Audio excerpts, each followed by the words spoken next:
Let's go live now to New South Wales Energy Minister Matt Kean. What do you say to that allegation that the reason that power isn't back onto these homes is because of a worker shortage? Well, it's just a joke that the ETU would use this terrible situation to push their political agenda. The reality is the job guarantees that were in place at the time of the privatisation are still in place today. There are more full-time equivalent workers in Ausgrid today than there were when the institution was privatised in 2015. So let's get the facts on the table and stop the ETU pushing their political agenda. We want to ensure that people get connected as soon as possible. And the reality is this was a freak storm. This was a once-in-a-generation storm which has seen over 3,000 trees and wires down across not only Hornsby, but indeed the Central Coast and the northern beaches. So it's a huge storm. There's been a record number of calls to SES as a result of this storm. So the reality is, with the number of trees down, with the number of incidents that have occurred, there's localised outages.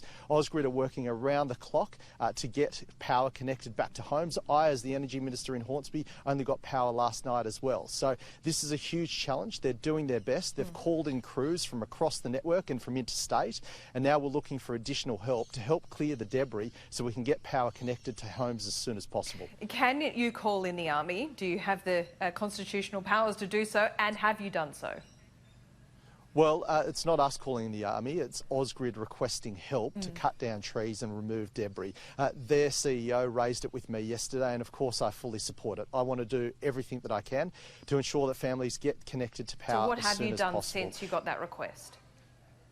So what we've done, we've expedited the process through the state programs. We're looking at for other resources within state agencies, including Public Works, for example.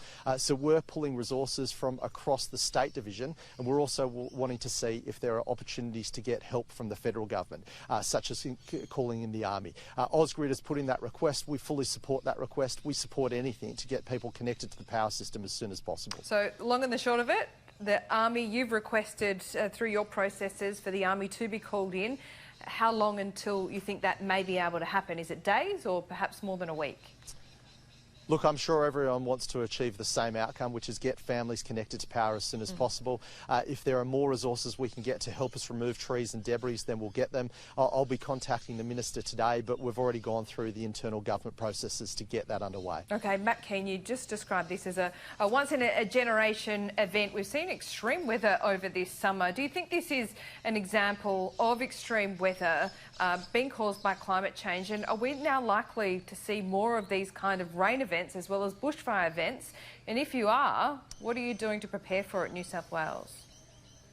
Look, what we know is that this storm was just having a devastating impact on communities right across Greater Sydney, the Central Coast and the northern beaches, obviously. We haven't seen a storm like this. Whilst we welcome the rain, it's obviously had a huge impact on our electricity system.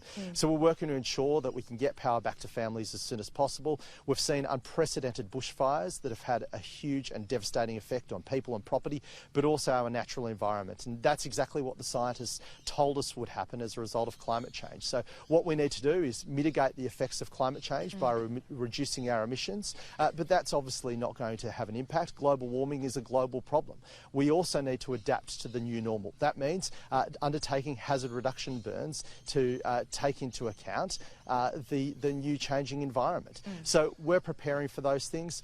We need to make sure that we're taking advice of the scientists and responding accordingly. OK, just finally, we saw reports in recent days that keeping the Liddell coal-fired power station open could cost around $100 million a year, and it still wouldn't guarantee power outages. Is that a good use of taxpayer funds?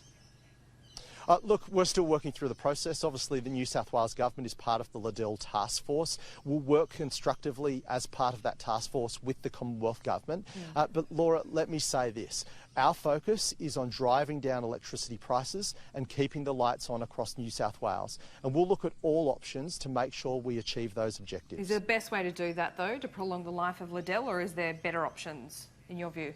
We'll work through the process. We're currently considering whether extending the life of Liddell or finding a like-for-like replacement will deliver the best outcome for New South Wales citizens in terms of keeping prices down and keeping the lights on in New South Wales. So we're not going to take anything off the table. We want to ensure that we drive prices down, keep the lights on in New South Wales. We'll work with the Commonwealth to achieve those objectives. Okay, Matt Kean, we'll speak soon. Thanks so much.